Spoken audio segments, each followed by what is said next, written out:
Do you ever wonder why you're doing what you do in life? Do you wish that you could be really happy and passionate about what you do? Or maybe you already are and you want to expand in a different direction. Hi, I'm Barbara Ann, host of What the Why? I love what I do. A lot of that has to do with my story, my journey to this point in life. And guess what? Everybody has a story. So please join me for conversations with leaders from all walks of life about what they do, and more importantly, why they do it, how they found their core purpose, their passion, their mission in life. And if you're looking for your own, maybe you'll get some great suggestions on how you too can find your why. Welcome back, everyone, to another episode of What the Why with Barbara Ann. If you haven't seen us before, our show features conversations with diverse leaders from all walks of life. And it focuses on why they do what they do and how they figured out that this is their purpose. And today's guest is no exception. I'm super excited. Joanne was one of my first guests, an early guest back when I had my television show. So I'm really excited to have her back for the podcast because it's amazing what one person can do in just a couple of years' time frame. Those of you who don't know her or didn't see that episode, which is still available on all platforms where our show is housed, Joanne Morton is a visionary artist, speaker, performer, community connector. She inspires audiences through talks on gratitude, laughter. Laughter yoga is a thing, by the way. Laughter, affirmation art, and the power of collective creativity. The first time I interviewed Joanne, we were talking about the mobile, the gratitude mobile. I'm probably getting that wrong, but we're going to talk about that anyway. But it's immense. You're going to be super excited. And her immersive community engagement art project. Oh, the manifesting mobile. See, I just had to keep going. If I had only memorized the script. The manifesting mobile is growing to become the world's largest community engagement art project. And I still owe you my disc. We're going to have her contact information in the link that will be posted with this episode.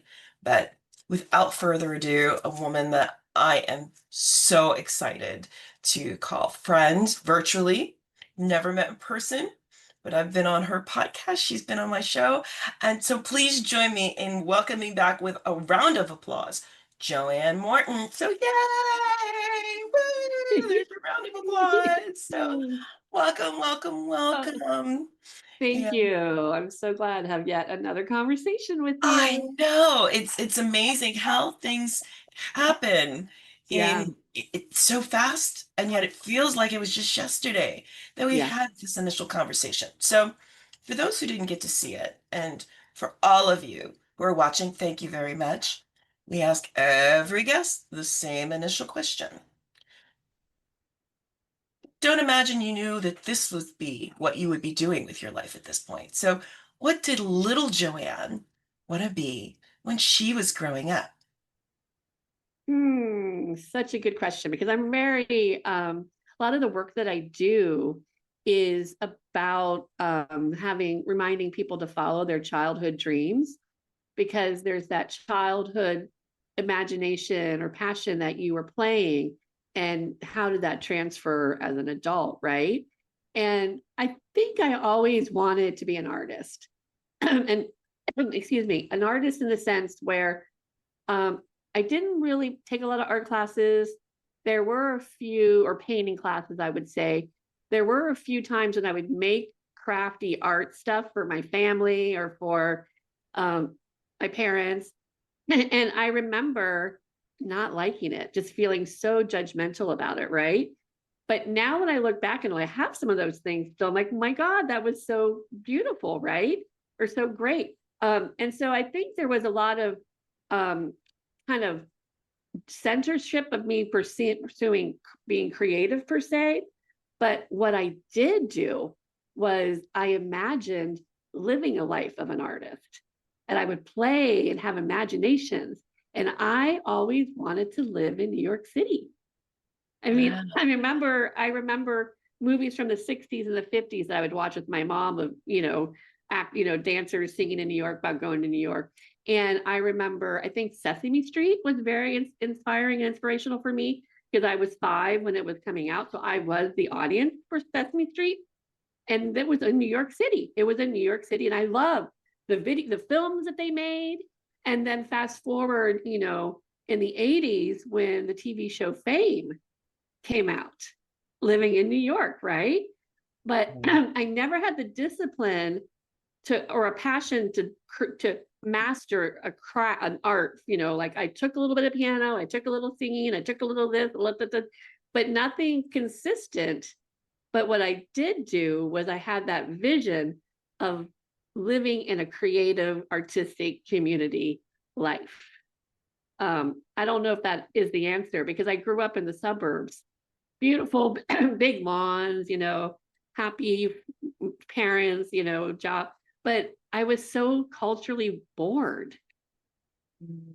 There was nothing culturally. We went to church, we went to school, and I didn't play sports, so it's just something was missing. And that's what drove me to the life that I was living.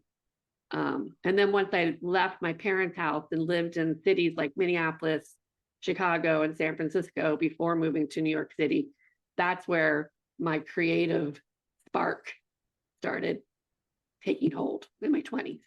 Which is awesome. And how did you get from there to, and we met through Inclusive Leaders in a Virtual World, ILVW. It's hard to believe that was like 3-4 years ago. Time is just such a, I don't know. Anyway, so how did you get from there to where you are now? One, head of FCW Society, which we definitely have to talk about because you got me to say some words I really was not comfortable owning in power. Yeah. 2, the Manifesting Mobile, literally one of the world's largest community engagement projects ever. At some point, it will probably rival the AIDS quilt. I mean, seriously, it's that big. I love the AIDS quilt. I don't want to compete with it, Oh but I no, want it to not be. Yeah. competition. I shouldn't have No. said Yeah. rival. Yeah. Let's reframe that. Yeah. It will complement in a different way. Yeah. It'll raise awareness. Yeah, it will raise awareness and aspire to similar greatness and notoriety. Yeah. So that's how Exactly. we'll reframe that. Thank you for that. And other things that you're doing. So how did you get from that dreamy, artistic young person who moved to all these different cities to where you are and what you're doing now? This is such a good question because I'm 60. I've turned 60. And when you turn, each decade, you look back and you're like, okay. And it is very trippy and weird to age. It just is. But we are aging in a whole brand new way. So, which is great. And every decade is different, And so I look back and for some reason, I never really got being in a relationship, getting married, having children wasn't a priority in my life. Not to say that there weren't years in my life where I was like, oh, I need a date, or oh, I don't know anybody. I had all those, moments because that's what was so expected. And it's changing a little bit, but still at different parts in the 80s, women were still getting married. And Oh, what's wrong with me absolutely. because I'm not in that, right? Yeah, and I was the other way, right? So I was like Mm-hmm. indoctrinated with it and Mm-hmm. and waited and waited and waited and did it, and I've been there, done it, got the dress. We're good. Yeah. Yeah. So Yeah. Yeah. kudos And to my you parents, because more and yeah. more younger women are looking to women like what you did and the Mm-hmm. life you chose, and they're choosing it because That's why I'm sharing it. yeah, So people know you have a choice. yeah. You, you know, So you have a continue, choice. Choice it out. continue. Yes, choice it. And it's interesting too, because my younger sister chose not to pursue a relationship. My older sister, she did get married, but she married a sociology student like herself, PhD candidate, and they were kind of like being radical, let's get married kind of thing, but Ooh. but no, they gave us two nice kids, extra kids in our, like my niece and my nephew. I love them. And my parents were married, 60 plus years until my mom passed away. So that was a very traditional marriage, very traditional.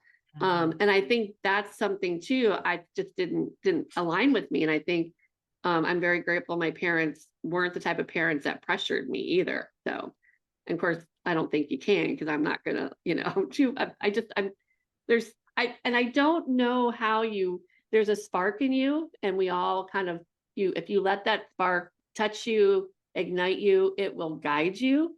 And you can't be afraid of it, but it is a little scary because it's like, doing something different. But I was able to follow that and ended up going to film school. So I did go to a creative school, which I'm really great. I love film.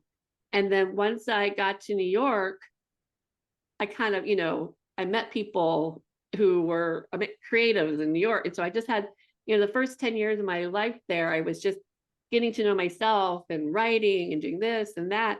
And it was at the 21st century, at the turn of the century. I was living in Manhattan at a time where everything was about to change, And so after September 11th, 2001, there was a shift everywhere, And that's when I also remembered at the New Year's Eve, 1999 to 2000, that I went Oh, out I do. to, I absolutely. you know, Um, I remember it yeah. so well. I was so excited.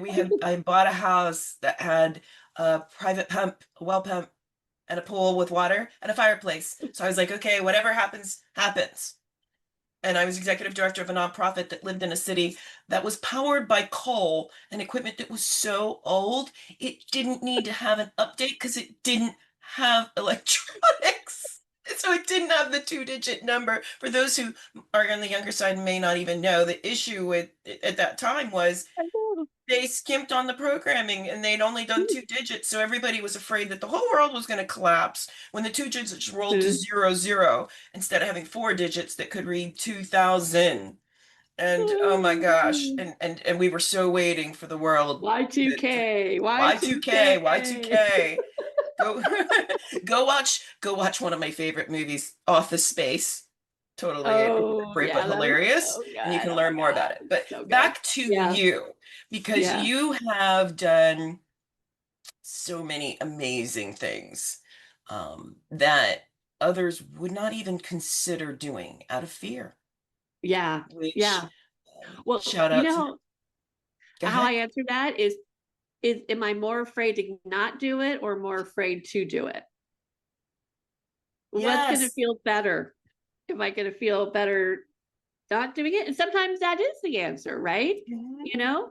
So yeah, so at some point with through just changing, taking classes, kind of getting to understand myself, that's when the words magic, passion, love came.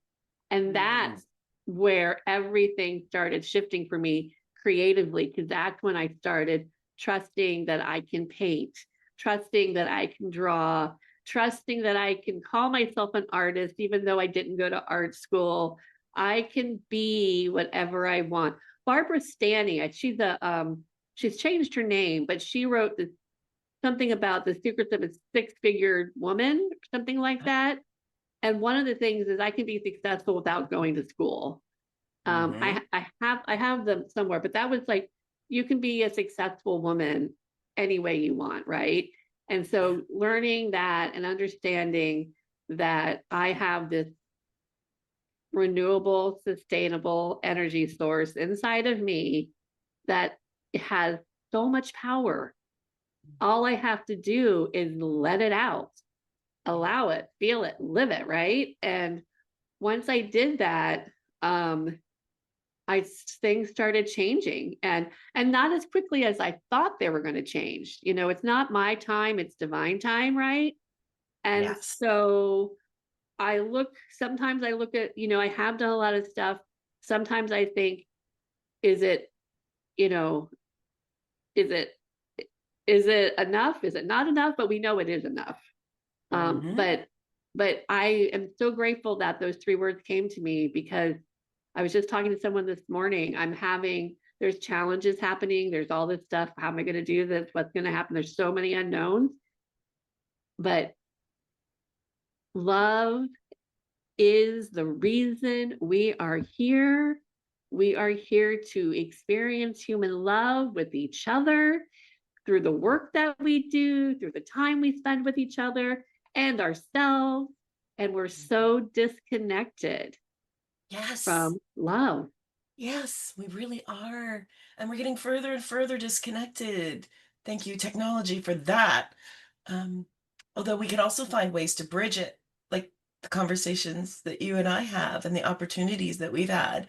And Oh, and so let's talk about the manifesting mobile. For those who aren't familiar, what is it? How did you come up with it? yes. I'm glad you're talking about this too, because I've been working on it since 2010 officially. And it is a hanging mobile, and it's made up of circles the size of a CD, 4 inches round. And I use recycled food boxes, cereal boxes, pizza boxes, granola boxes, that thin. And I invite people to share on both sides their positive visions for the planet, people, prosperity, and peace. And I call those circles visionary art circles. So I'm inviting you to be a visionary.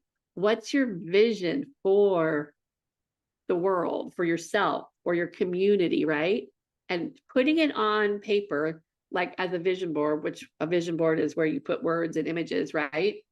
And hanging it in a room so that people can walk through the strands of circles and see what each other have written. And it's like, oh, they want the same things I want. Oh, how about that? And what can, if they want it, I want it, then I feel more inspired to do something about it, take some action, right? And because it's all about seeing what we want to create. If we can't see what we want to create, it's not going to happen. Agreed. Agreed. All right. Now we've got some photos up, and Joanne is going to tell you what we're looking at. Yeah, I love sharing these photos. So, and before I start talking about them, let everybody know that if anybody wants me to bring this to their hometown, their city, their business, I'm available. So, and it fits in any type of space, which is so amazing. So the first picture that I'm showing is we did this at the Juneteenth Festival in Savannah in 2024. And the Juneteenth festivals events are so amazing. And I wanted to bring it to this event because Juneteenth is all about celebrating the African American community and seeing the potential that we have when we come and support them. And as a white woman, I always want to support these communities because we need each other, right? And so I got some really great photos with the community members, the elders in the community, and everybody has such a positive experience when they walk through it, even if it's in a tent like it is here. So the next picture is from Lisle, Illinois, this year, past July. A woman I'm working with, Diana Patel, she organized a event at a bookstore in her hometown, Sparrow Stories. And so they had an event where they invited people to come and make the circles. And then throughout the weekend, it's just that row of circles hanging in the store. And, the store owner really thought that it added an extra benefit. And that's something that I'd like to be able to do, is create more interactive with businesses so that just the random person can see it and have that conversation, right? I'm super excited. There's going to be another event coming up here in Savannah at the end of September, Peace in the Park. And I did that last year too, where we came in and we made circles about peace. And of course that, I would say over 50% of the circles are about peace and love. And so that was a no-brainer. And I'm all about peace, right? And then here's another picture of the mobile at the new space that I'm opening up here in Savannah called Midtown Art House. But I hung it just so that we could see it in a room, because I can hang this anywhere. It's really lightweight and it's really easy. And then the last photo is just, these are all the different circles kind of spread out. So you can see that all different styles of people make it, and it's very colorful. And I've been doing this since 2010. I've traveled with it, and I just visualize, imagine a convention in towns across the country, around the world, where it's free to come in, and people can come and just walk and find that common belief system that we all want the same thing. We all are worthy of it, That's one of the most amazing things. So much of what you're doing is about unity. And right now Mhm. we live in an environment that has specifically been designed to create disharmony and division. Mhm. And you are literally helping people start by finding that common ground. And so it's such an amazing and beautiful mission to have. And yet you have other things that you do on top of this too. You're a serial entrepreneur, serial artist in different formats, right? And so when you started doing laughter yoga, oh my gosh, because I didn't even know that was a thing until you started doing it. So what prompted you? I mean, I'd even heard of goat yoga before I knew about laughter yoga, and that's so much more my speed. So tell us about that. Yeah, laughter yoga. I went to it years ago. I was visiting my friend in Atlanta, and she's like, "I'm gonna go do this thing. Come with me." I'm like, "All right." And it was laughter yoga, and I was like, "Oh my god, I love it!" Because I appreciate yoga, but I don't like yoga classes. I'm Okay. just I Yeah. love yoga, but I like but laughter yoga. There's not yoga poses, and in it and so I've always liked laughter. I've always worked around people who laugh. So during the pandemic, a friend of mine reached out and said, "I want to get certified to do laughter yoga. I have a teacher. I just need another person so that she has two people to teach." And I'm like, "Okay, sure, why not?" I've always so it was super easy, and it was fun. And then I started doing, every day they do a laughter yoga call through laughteryoga.org in India at 10 o'clock Eastern time. You can get on the Zoom call with over 100 people on this call from all over the world laughing. And it aligns with my vision of finding a way for bring people together to just be in the moment and feel joy, feel peace, feel positive energy, right? And laughter, it's such a benefit for everything. And so, as a way for me to be a positive energy artist and to create these experiences, laughter is a no-brainer for me to add that, because it when you make art together, it gives you that childlike, it goes back to your inner child, right? When you Mhm. laugh, laughter yoga is about childlike exercises. So when you laugh, it opens up that inner person inside of you to, like, I don't have to judge myself. I don't have to be so uptight. I don't have to be so stressed. There is a solution to everything, and then I mix it with gratitude, because gratitude changes everything. I've played and experimented with gratitude since the early 2000s.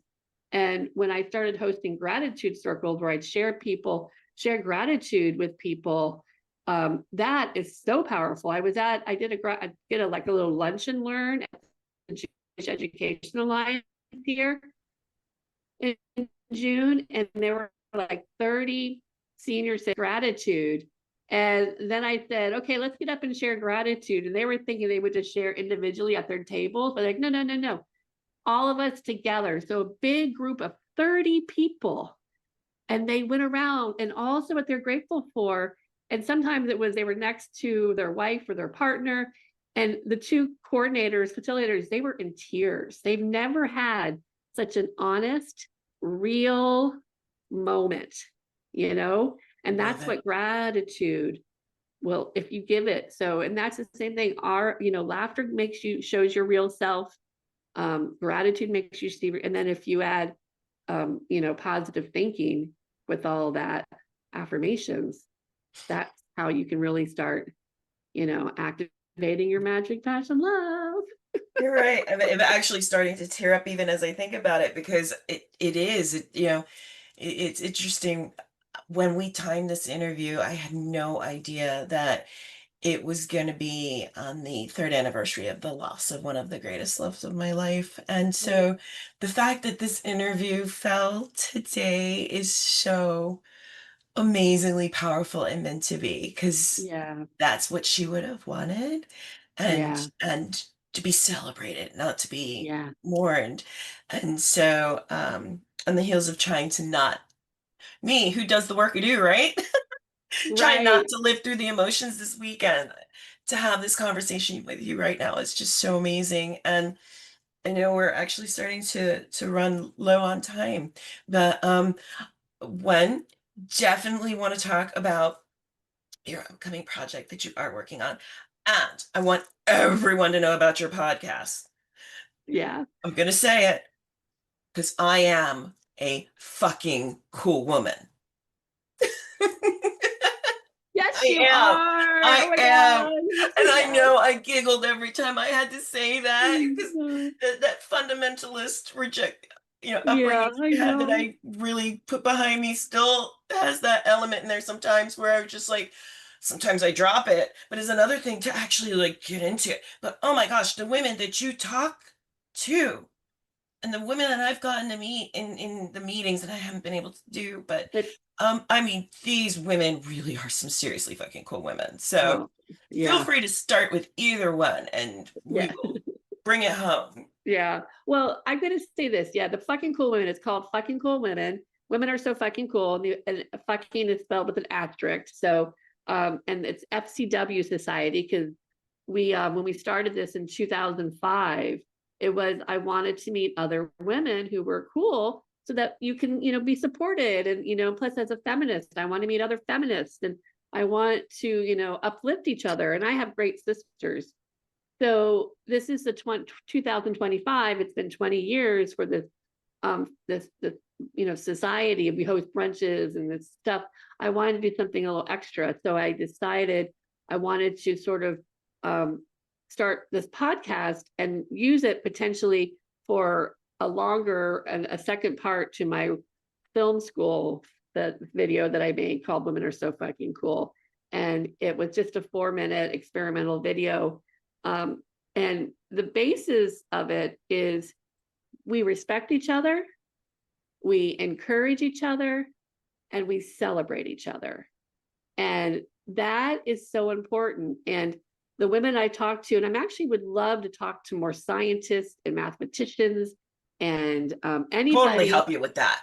I've talked to a lot of creatives, and I'm so happy. I love all my talk, but I really have been leaning. When I started this podcast in the summer, I was letting it kind of stay open about what is the messaging, what's the story, and I want to talk about listening to women, because if we listen to women when they testified against different men about different situations in our government, we wouldn't have some of these issues. And the feminist agenda, if you look at feminist leaders in countries or in business, the things they do are a little more aligned to supporting the whole instead of just supporting the one. Mm, And so I want to talk to, and there's so many smart women, so many yes. smart women. Not that I hate that I was in, not that there aren't smart men. We that doesn't matter. We want to talk, listen to women. And so I really am looking to gear that up a little bit more about who I interview. But I've been realizing I love that serial artist. I love that's what I have so many projects going on that I can't not do one. Um, because I started FCW Society a couple years after Magic Passion Love came to me. And Mm, Magic Passion Love, I didn't I that was kind of my basis of how I wanted to live my life, and I wanted to surround myself with people that are actively supporting each other and taking action on their dreams, et cetera, et cetera. So that's how the FCW Society brunches and community started. And now fast forward, I've also come to realize we're here to love, right? But if you're here to love, you're here to respect, encourage, and celebrate each other. yes, So it's kind of the absolutely. same. It's all intertwined, Yeah. you know? Um, I do. And I'm so incredibly grateful one for you and having met you and having you on the show and having you specifically do this episode today. And we are at time, so we're gonna have you come back and talk about the other thing, which is Yeah. great because we can have more conversations. Can't even And talk about Tom. yeah, I mean, we talk about yes. So um We can talk about Tom. okay. All right. So um contact information for Joanne and your various projects is going to be listed in the links below these episodes, wherever platform you're seeing or listening to them on. But just real quickly, what is the easiest way for people who are listening to this auditorily can talk about redundance, who are listening to this can reach you? You can always find me at my website, joannemorton.com. And I'm on LinkedIn, Facebook, and Instagram as Joanne Morton or Positive Energy Artist. Okay. Yes. So thank you again. Oh, and you have a link tree. And I have You a can link find tree. everything on your link Yeah, tree, which yeah, is also yeah, Positive Energy yeah, yeah. Audience. So That'll be in the link. Yeah. yes, and that will be in the link. So That's um, everything. all right. So again, thank you so much for coming on. And again, I can't wait to have you back and we'll talk about the other project that we mentioned in physical space and more about the fucking cool women that you interview on your podcast, myself included. Yes. Uh, and then to our audience, thank you so very much for tuning in. You have so many viewing choices these days and listening choices. And so we do not take for granted that you choose to invest your time with us and these amazing conversations with these amazing people who are doing their own unique and individual things to help foster a world that is so much more united. And please, whether you're looking to make changes in your life, no matter how big or small, tune in again, share with a friend, come back, go back and listen to all of the other evergreen shows that we've ever had for more illuminating and stimulating and just fun and inspirational and gratitude filled conversations with guests such as Joanne, who, and she's a star, just so we're clear. STAR stands for skilled talent alternate route. She followed that alternate route to find her purpose and to live it.